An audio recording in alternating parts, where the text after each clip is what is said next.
If you're anywhere close to my age, man, you've grown up in a world where science and the Bible have kind of been at odds, right? Like they can't coexist, like they're enemies of each other.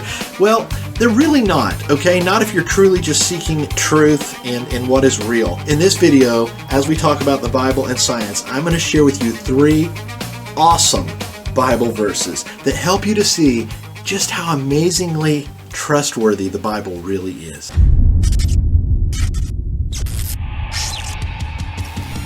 Hey man, welcome to Pastor Brad Rocks. I am Pastor Brad, and this channel is all about rocking you up for Jesus Christ. Now, as a musician, I love to create classic style hard rock music that glorifies and honors God, and I try to release a music related video every Friday. And then on Mondays and Wednesdays, man, I put on my Bible study cap, and as a pastor, I love to dig in to God's Word or Christian issues. Sometimes we start with a life issue, sometimes we start with a song lyric or something from life, but we get into God's Word. Sometimes we start with a text, but we always end up saying, what does God say about this? And the whole point of every video that I create is, I want you to grow in your faith and be made strong in your walk with Jesus Christ. So if that sounds like something that would be a blessing to you, definitely consider subscribing. All right, man, let's dive into these 3 awesome verses that help us to understand why we can trust the Bible so much when it comes to this area of science. Just like the Bible isn't a book of history, but it contains history.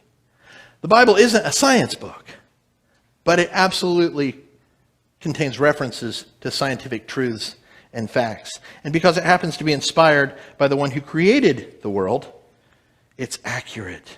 Isaiah chapter 40, verse 22. He wrote this 2,700 years ago. He said, "He, that is God, who sits above the circle of the earth." Now, here's what you need to understand. When he wrote that, nobody believed it. When he wrote that, nobody in the world said, "Circle? Whoa, you mean the flat?" Right? Because everybody for thousands of years believed the world was flat. Nobody had any sense that it was round. For thousands of years, there were 3 basic worldviews about how the world was suspended and held up. The Greeks believed Atlas. You ever heard of Atlas, the Greek god? They thought he was under there going, "Ugh." That's what he did. He held the world up. Okay? Hindus, man, they were creative. These guys were amazing. Hindus believed, and you can't make this up, this is true. For thousands of years, their predominant worldview was that the earth rested on the back of 2 giant elephants who stood on the back of 2 giant sea turtles who rode on the back of a giant cosmic sea serpent who slithered through the cosmos. And when the elephants moved, that was an earthquake. If I'm lying, I'm dying. I'm just telling you the truth. That was the predominant worldview of a huge part of the world.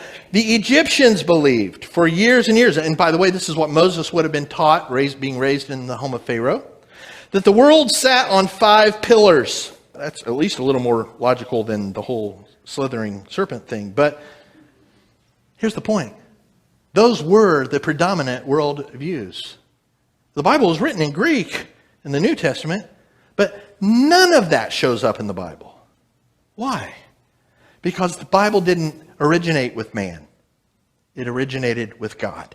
Christianity, following God, has always been a countercultural movement. And so he's not stressed about what the culture says about anything.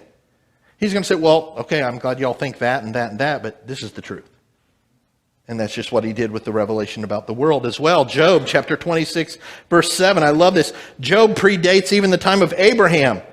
This is awesome. This is super old. Job 26, verse 7, he said, "He," speaking of God, "he spreads out the northern skies over empty space. He suspends the earth over nothing."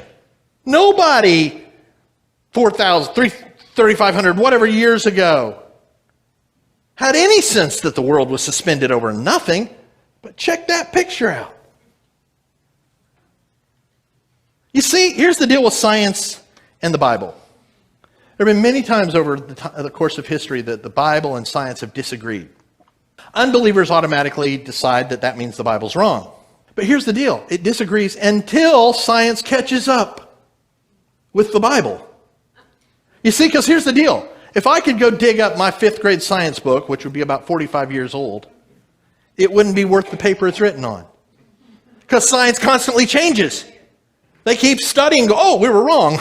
I guess we'll forget that. Let's do the next thing." This is it. This is absolutely the truth. Oh, shoot, we discovered something else. I guess that's not true anymore. It's this. That's the nature of science. It keeps changing. The Bible never changes because when you get it right the first time, you don't have to change. Right? And that's just the reality. And friends, that's a faith statement that we know, but there's so much evidence for it. Johannes Kepler, a famous founding father in the world of science, said, science is just, or simply, thinking God's thoughts after him. That's so true. You see, because all science can do is discover what God has created and try to measure it and try to examine it and try to figure it out and write books about it. Psalm 148, verses 5 and 6. Let every created thing give praise to the Lord, for he issued his command and they came into being. He set them in place forever and ever, and his decree will never be revoked. Day one, Adam and Eve stood on the ground. You know why? Because gravity was part of creation. It always has been. Somewhere along the line, somebody said, every time I let go of this apple, it goes down. What is up with that? And so they discovered, so they gave it a name. We'll call it gravity. Let's do tests. What if we do bigger things or smaller things or drop them from higher or do things to, play with gravity?